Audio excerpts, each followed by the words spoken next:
Welcome to Wealth Well Done. Together, we'll cover a wide range of important topics surrounding money and the impact it has on our lives. From the sophisticated and highly valuable planning techniques of the ultra-wealthy to the commonly underutilized biblical teachings. Together, we'll work to improve our relationship with money and our effectiveness in stewarding it well. Here's your host, Eric Scovill. Welcome to the 64th episode of the Wealth Well Done podcast, where we lean into the tactical, practical, and spiritual advice to help you do your wealth well done. Second week here with Daniel Del Real. Daniel is the owner-founder of the Del Real Group, which is the largest real estate group in California. There's a ton of accolades behind that. He's got a significant voice inside the Gobundance group now. And he's also got a significant investment portfolio of his own inside real estate.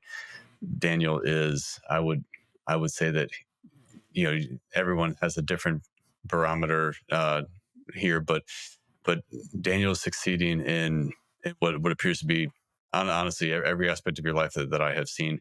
And that's not to, be lifted up in pride to say how great you are, but just the way that through humility, the Lord has continued to work through you and inside your faith, inside your marriage, inside your family, inside your business now.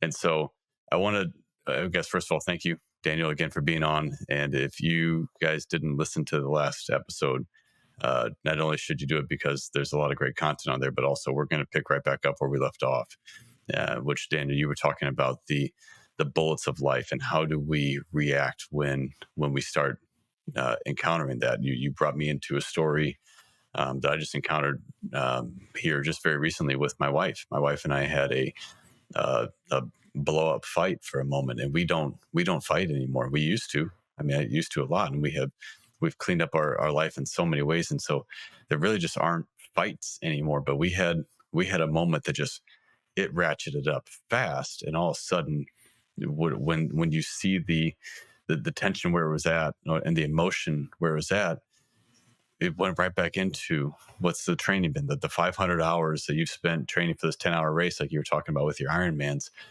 Where are we at? And knowing now where our faith is and the amount of time that we've invested into growing our marriage, strengthening our not only our trust in each other, but strengthening where the Lord sits inside our marriage, allowed us to see that like it didn't stop us from going from 0 to 10. But as soon as we got to 10, we looked and like, whoa, what is going on here? Let's step back. And we recognized that. And we went right back to the training, which is you're a good person. You are selfless. You have my best interest at heart. I do too. Maybe there's a misunderstanding here. Maybe there might have been a wrong that was done. And there was. I was wrong. But we were able to not let that thing make us panic like you were describing there. So anyways, I want to pick back up with that, but I want to kind of contrast where you're at today in your faith walk and your strength in the pressure situations compared to where you were at, go back a couple decades and earlier in your faith. Yeah. Well, I think that thing with your relationship with your spouse, I think just like sick days, they give you they make you feel so much more blessed when you're healthy, right? Appreciation. And those fights are necessary. Those challenges in your faith are necessary. And every once in a while, they happen. And it's like, well, how do you respond to them? How do you get over them? How much time have you invested in the relationship with your spouse? In your own self, like, did I show up humble enough? Was there pride? Was I right? Was I wrong? Does that even matter? Like how, like, and a lot of that has to do with like the time that you spent with yourself. There's 3 things that money can't buy. I already say, well, actually there's more than 3. There's the number 1 is a house full of love. You got to earn it with time. It doesn't matter how rich you are. Like Warren Buffett can't buy a fit body. He also has to earn a fit body. You can't buy it. You got to earn that strong back, right? Which is the fit body, the strong back. You got to earn it, and a calm mind. can't buy that. You got to earn it.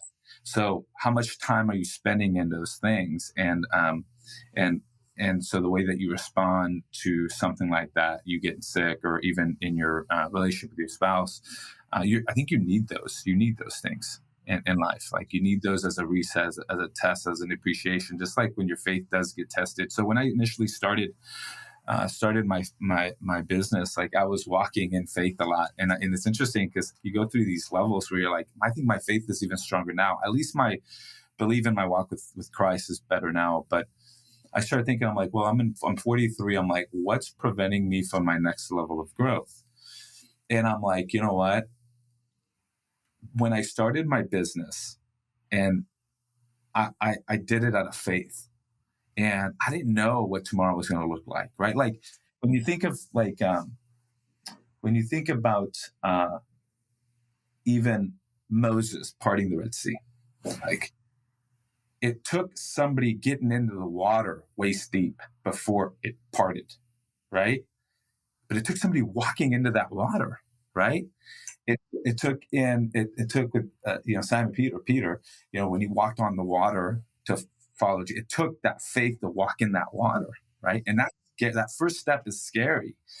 And but I did it in faith, and I kept taking steps in faith, and then God just opened up doors for me.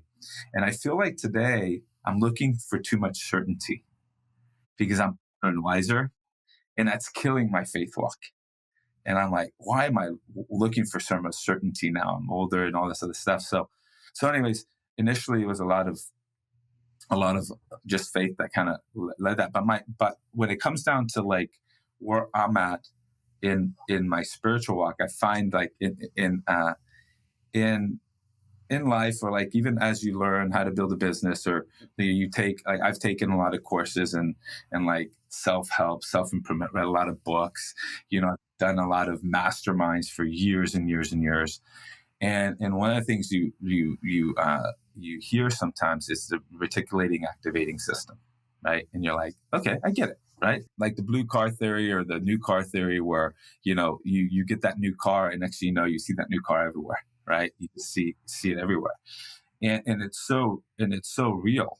And what I found, that I was never the guy. Like, I had faith and I was walked in faith, but I was like, I heard and talked to people that would say, I hear God speaking to me all the time. Like, God spoke to me, and I'm like, I never hear from him. Like, never, like, what does he sound like? Right? I know what it looks like in the Bible. All those guys were afraid and they fell to the ground. Like, I don't know, man. This seems kind of scary. And it was interesting because I never thought I heard from him. And then as I turned 40, I started getting back into scripture. I read the Bible in a year, and I read the Bible that I read at 40 was much different than the Bible I read at 30, right? Because it's a living Bible. At the same time, that's the beauty of it. It's like, that every once in a while the student's ready to show up. And the Bible that I read in my 30s wasn't the Bible that I read in my 40s as a father of 3 kids and a business owner and a guy that's stewarded this wealth and has like, 30, 40 families that rely on him now, right? It's a different Bible. And then I've committed to read it every year now. And what I notice is I'm spending, 6 to 9 hours a week in scripture or in prayer or in the word. And what I found is it activated my reticulating activating system to hear from God. And it's bizarre. Now I hear God speak to me everywhere, all the time. It's weird. And it's not like, I am God, your Father, whatever, right? It's like, it's through a conversation. It's through a podcast. It might be a song, it might be a non-believer. Like, I'm like, man, actually, like, God is speaking to us all the time. We're just failing to activate that reticulating activating system to actually hear from him. And so now I'm afraid, that fear of God, I'm afraid to be away from that. I'm afraid not to hear from him anymore. And it's not like I'm afraid of God. I'm afraid to be away from him. And that's where I'm at now in my faith walk. That's where I'm at now in my faith journey, my wealth journey, my business journey. Is I'm just diving into the word as much as I can, and I'm just hearing from him, and I'm walking more in faith with him. I love it. Thanks for sharing that. One of the things you said, and just switch gears a little bit here and bring this back around money. You mentioned here now where you're at with your business, and now that you're 43 and you got these other families, and your approach to business now, almost the tendency is, well, now try to control it. Now you've got the income that you wanted, you have all these things, and so now obviously the big ship versus the little ship here, and how it maneuvers, but the tendency for people is to control this. So I want to talk about stewardship and what you are doing here, because this is, for listeners to the podcast, I hope this is something that they are constantly working through, is how do I live life with more of an open hand? How do I, as God blesses me with more, how do I make sure that that blessing doesn't become a curse? Because if I don't need God, if I I used to get by on no more than $10,000 in my bank account ever, and now I don't feel safe if I've got under $100,000 in there. Well, where is our safety? Is our safety where's our protection, our trust? Is it in God, or is it in the balance in the bank account? So how are you now, as you have seen your progression, from your faith a couple of decades ago, your finances a couple of decades ago, to where they're at today? How are you making sure that you stay dependent on God, and how is that reflected in your finances? Yeah, I get it's, if he can't trust you with the little, he's not going to trust you with a lot.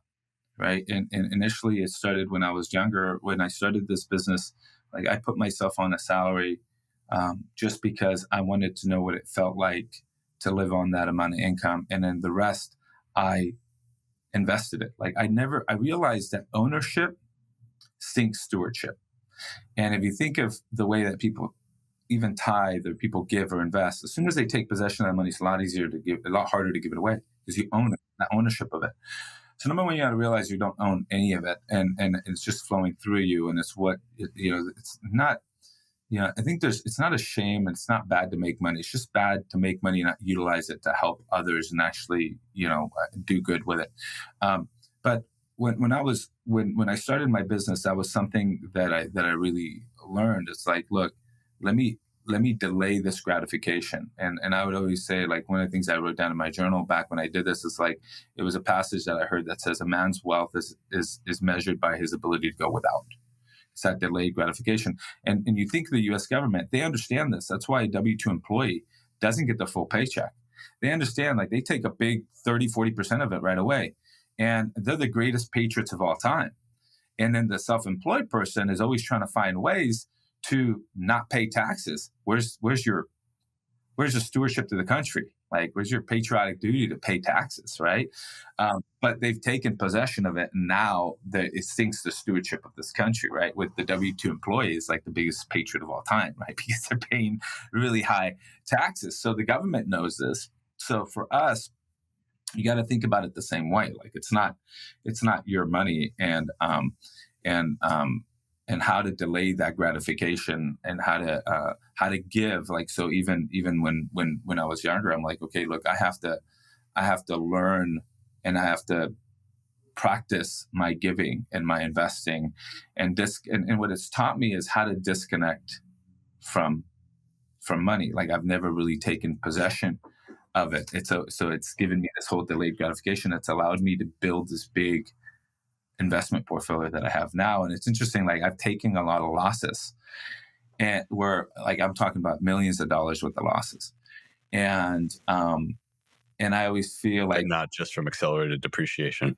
No, I'm talking accelerated depreciation. Those are good losses, but I'm talking about I invest in a bad operator. Like, we just recently invested a couple years ago in a fund, and we lost $500,000, right? Bad operator, tech fund. It was out of my window. Like, I shouldn't have done it. I usually make decisions off, the 3 levels of conscious decision making, which is, what's your head say, what's your heart say, what's your gut say. I always think the Father, the Son, and the Holy Spirit, right? And one of those is off, and there's a reason why it's off. And I could say that better now because I've lost a lot of money and I've gone away from that decision making process and I've learned lessons on it. So now I know, okay, if it doesn't line up with this, I'm not going to make the choices. But I tell you that because we lost $500,000 in a matter of a year and a half. And my wife is like, she saw that I wasn't upset. I'm like, okay, yeah, that sucked, right? I learned a lesson. Operator again. It's about the jockey, not really about the investment. And I feel like that was almost like God really seeing whether I was willing to compromise my principles because somebody else did. Like, are you really tied to the finances at the end of it, right? So I've disconnected from money a lot, and I constantly do little things that help me exercise that muscle, right? I remember I was needing to buy a new car, and I didn't want to buy a new car until I deployed a certain amount of money. I needed to buy a property and all this other stuff. And it took a little longer than I thought. And like 3-4 months later, I was still driving this old car. And then finally, like, I had a buddy of mine saying, dude, what are you doing? Like why are you driving this vehicle? And I'm like, well, I'm not going to buy that vehicle unless I deploy a certain amount of money. And that was part of an agreement with me. So that whole delayed gratification. So I constantly put things in my life like that, where I'm always exercising that muscle of delayed gratification and really having that stewardship of money where it's just flowing through you, right? So, and I realized that because we've been able to do that, like we've been able to give more, like we give well over 10% of our income, even in years like this is a recession style year, like our income is down quite a bit, but we're giving more than we gave in the past. And I feel like it's how are we showing up in those moments, right? And are we still giving in faith and in stewardship? Are we taking possession of that money? Or are we not? Because that ownership of it is going to sink your stewardship of it. And I think that's the biggest issue we have with a lot of people that are making a lot of money is they start saying, well, this is my money, right? It's hard for them to give it away. One of the passages that I have in my garage, it's a Latin word called praus, which is controlled strength, and I have Matthew 5:5 put on there. Blessed are the meek, right? They will inherit the earth. And I'm like, blessed are the meek. Like Jesus was meek. He could have came in on a stallion, like he didn't. He came in on a donkey. Why? Right? Why did he come in a donkey? Well, because he had that humbled heart, right? And in turn, like he won the world over, died for our sins. And so I always think of that too. I'm like, look, how can I exercise that, like, humbleness, right? And release myself from like what the money can do for me. And instead it's like, okay, what can it do for my family? What can it do for others? What can it do to glorify God in the same time? And in return, like you see that a lot with wealthy people, like what money doesn't make you bad. It just makes you more you, right? It's like, you don't have a reason to be nice to anybody. It's just, it's like, it highlights your bad characteristics, right? And you see like people like Bezos that gets in a divorce, right? Or loses a relationship, or you see a lot of wealthy people and their kids are on drugs or something like that. And you're thinking, you're like, well, why is that? And we have a show in Gobundance called 728. We interview a lot of really high net worth individuals, the people really that have gone from 7 to 8 figures in net worth. And we try to get the lessons from that journey. And you start thinking like, well, what is it that they had that others didn't have? And they have like this controlled strength, right? They have this controlled strength, that praus, that humbleness, to be able to say, look, for instance, it's like the difference between a wolf and a dog, right? When you're like, okay, well, what's if a wolf comes into your neighborhood, comes into your home, like what happens with that wolf? It gets shot. But a dog or a husky comes in and it doesn't. The difference between one and the other is similar species is the fact that one has controlled strength and one doesn't. One gets shot and one inherits the home. So I always ask myself that, like, how am I showing up with humility, with controlled strength? And a lot of that is like that stewardship of it's not mine. Yeah. Well, Matthew 23:12 is, basically, the Lord exalts those who humble themselves. He will, those who try to exalt themselves, he will humble them. Yeah. But when, so many so many people we're just shown that we're supposed to go out and make something of ourselves. And if you're at this position in an organization, then how do you get to the next one? And it's good to have these goals, and or make these commitments to your team that this is how I want to grow. But what Jesus shows us is this upside down kingdom, that the way up is down. I'm the greatest among you, and I'm here to put a towel around my waist and come wash your feet. So those who humble themselves, God will exalt. And when God exalts you, it's a different type of exaltation than when you exalt yourself. When you pointing the name on the back of jersey, look at me, look what I did. That doesn't carry the weight of compared to how he is exalting you because of your humility. Yeah, and there's two different things in humility too. So it's not saying like you should be humble and like you should be meek and everything. No. Look, go out there and get that strength. Go out there and make that money. Go make that impact, and then exercise that humility, right? Because really, like humility, if there's strength behind it, it's true humility, right? You have affluence, you have the power, the ability, and then you're humble with it. That's true humility. If you have humility and no strength and no influence, it's just, I feel it's like, it's a lack of confidence, I would say. It's not really true humility, right? Yeah, Moses wrote that he was the meekest person on the face of the earth. Well, Moses was operating in quite a bit of power, I think we could safely say. And he's the one that wrote that I'm the meekest man on the face of the earth. Like, it is not no power. It's just a submission to the Lord's authority, and it's the Lord who's going to do it. It's someone who realizes that their balance sheet, and I got this from Jay Link, that if we were to do a real balance sheet, your worldly balance sheet should is going to say one thing, but your real balance sheet is zero.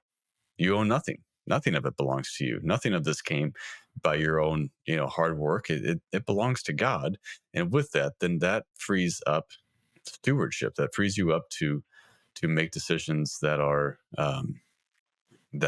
humble, honestly. Yeah.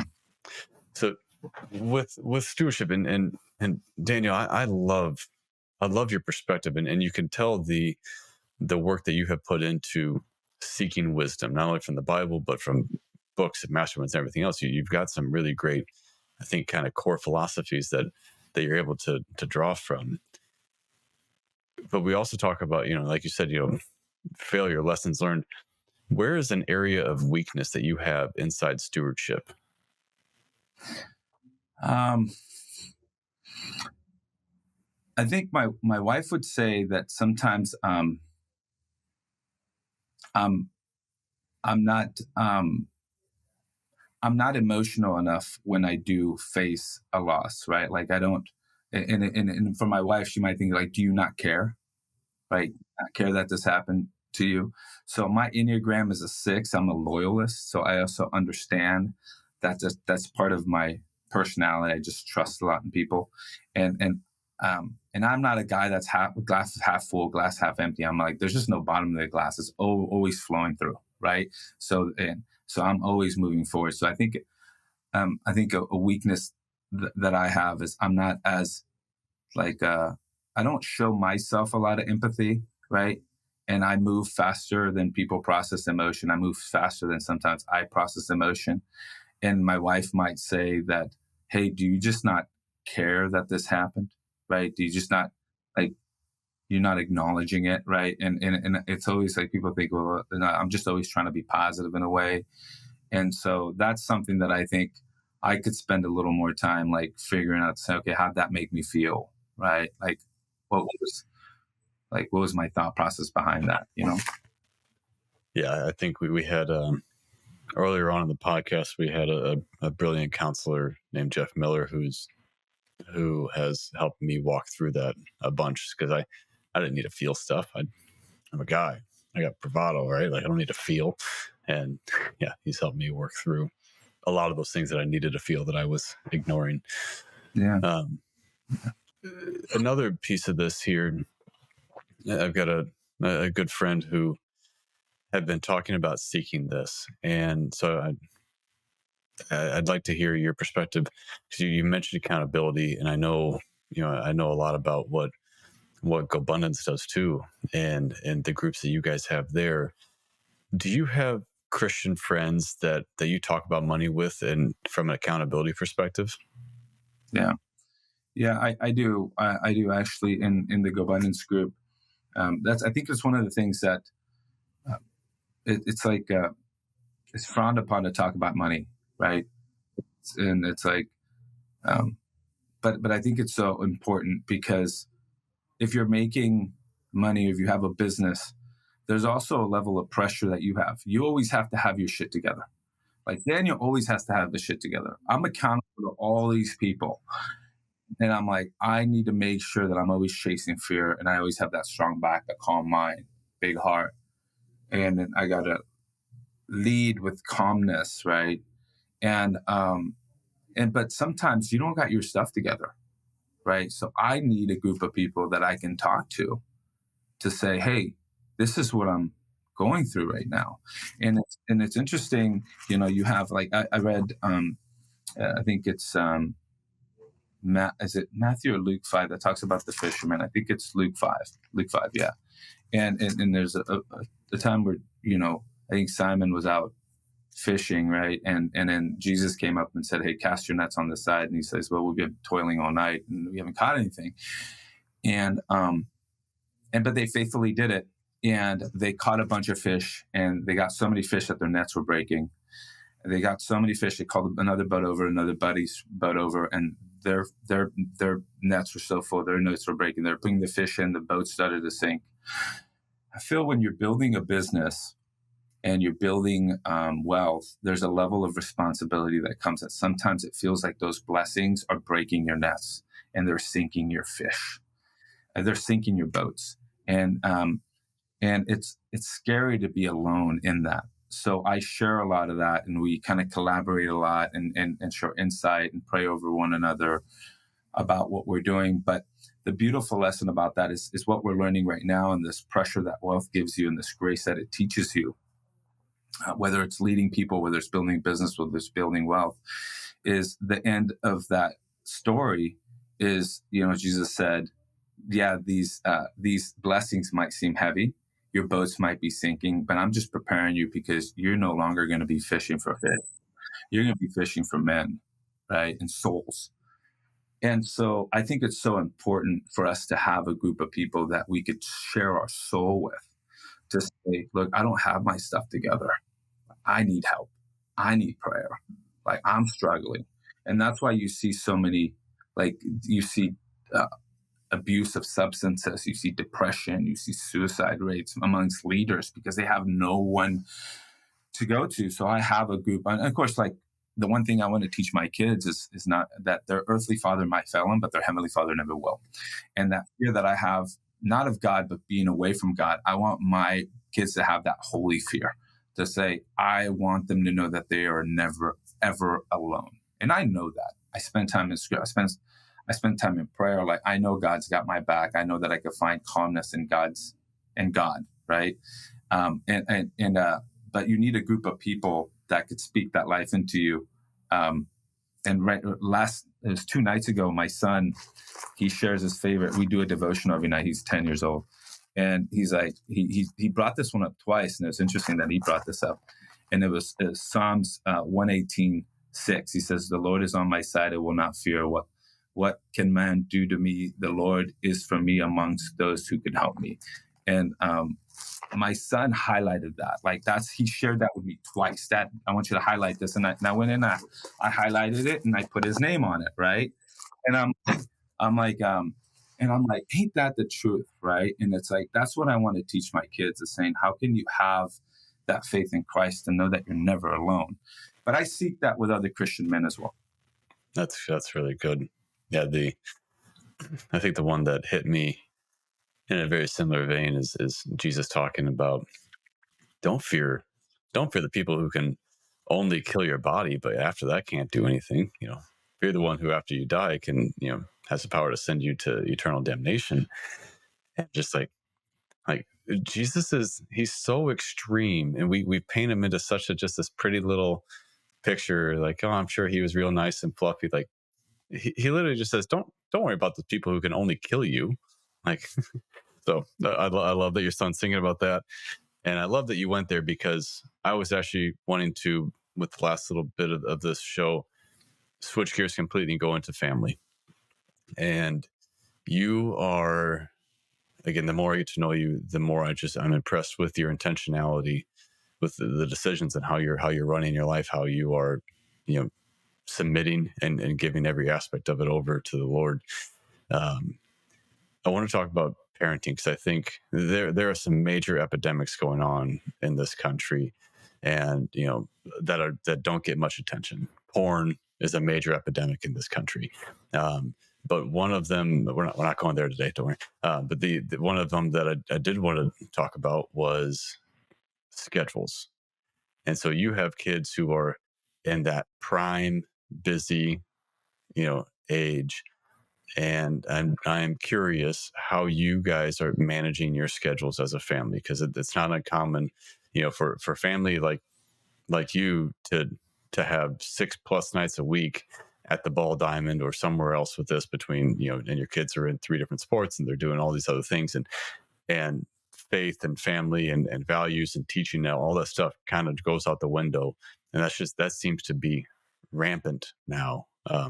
So what are you guys doing to be intentional about your schedule as a family? Yeah. Well, one thing that I'll tell you is, if you don't prioritize what's important to you, society will. And that is society right now. It's like, I'm in a business that it demands a lot of time. It did, right? And so I can't fit a round peg in a square hole. So for me, I noticed that the schedules of my kids were a little too tight. So what I did is I brought them into my world, and we ended up homeschooling them, which was incredibly difficult. But we're like, look, we need to bring our kids into our world, right? And we need to blend our worlds together. And we're like, the school ground is the world. And just like if somebody goes to church, like, church actually begins when you exit the doors. School begins when you're not at school, right? And so I know that, like, sometimes, like, I learned a lot from my parents, not because they were academically intelligent, that they were immigrants and they never went past the 6th grade, but I caught a lot from my parents on how they behaved, how they acted, how they lived their faith, what that looked like for them. And so for me, that's something that's a non-negotiable for me, right? And so my wife knows that too, and she says that I'm not a master in cigars and golf and all these other things. Like, I don't have the mental capacity. I'm not smart enough to do that.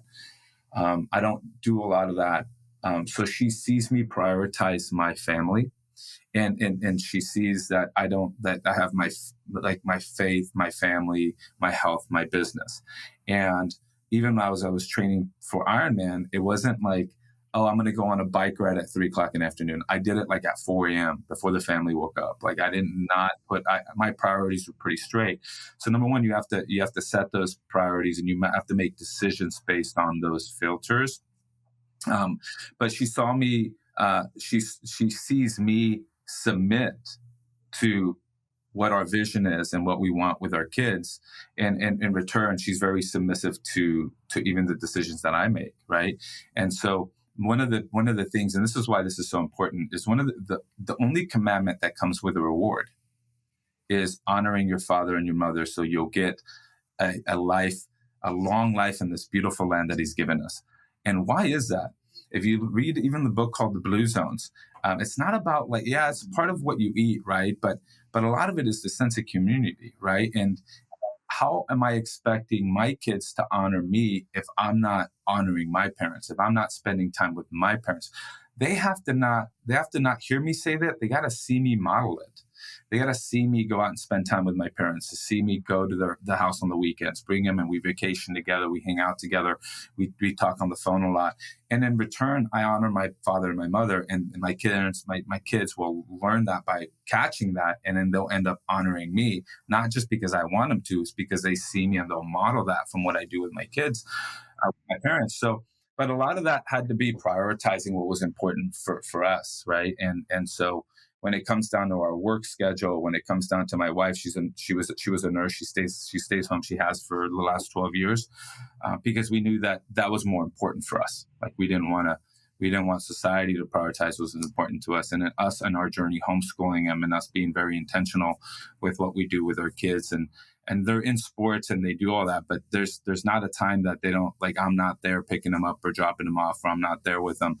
But I would say that's one of the biggest things that we do is we are very intentional prioritizing the time we spent with our kids, and not only our kids, but our parents. Yeah, that's really good. Thank you. Okay. Any last thoughts you have that you'd like to share with someone, let's just pick a target here, with someone who is trying to grow in the business aspect of their lives, whether this is real estate investment or their own business or anything else. Someone who's trying to grow there, what would you want to share with them as kind of a parting piece of wisdom? I think it goes back to our initial conversation is, I think how are you doing chasing fear right now? Right. Number one, you gotta commit to, like, you need to give yourself clarity of what it is that you're going to try to build and what you're going after. And then you have to give yourself permission to chase after that, earn that courage. And by doing that, you learn what you're capable of. So, if you're struggling, usually they say that the genius that you're seeking is usually lying behind the things you're unwilling to do. So, like, what is that? What are you afraid of? What do you need to do to take a step forward in that journey to earn that courage and then really learn what you're capable of? That's good. That's good. I have so enjoyed these last two conversations with you. Any listeners, if you guys are in the Central Valley area, or if considering moving to the Central Valley area, go to the Del Real Group.com. Check out the TV show they have. They've got the Del Real Group TV to help you understand more about life in the area. And honestly, find Daniel on social, follow him, and the stuff that you guys, the wisdom that you have and the way that you are now sharing that with others, whether it's Gobundance or any other place that you're speaking, it's wonderful. It is another form of servant leadership. And I just want to thank you for the work that you are doing for the kingdom. Honestly, one life at a time, you're making a big difference. So thank you, Daniel. I appreciate this conversation, Eric, and keep doing what you're doing, man. Appreciate that, brother. All right, listeners, thank you guys, and take care, and we'll talk to you next week. Thank you again for listening to Wealth Well Done. Be sure to subscribe to the show on your favorite podcast player, and together we'll continue to improve our relationship with money and our effectiveness in stewarding it well.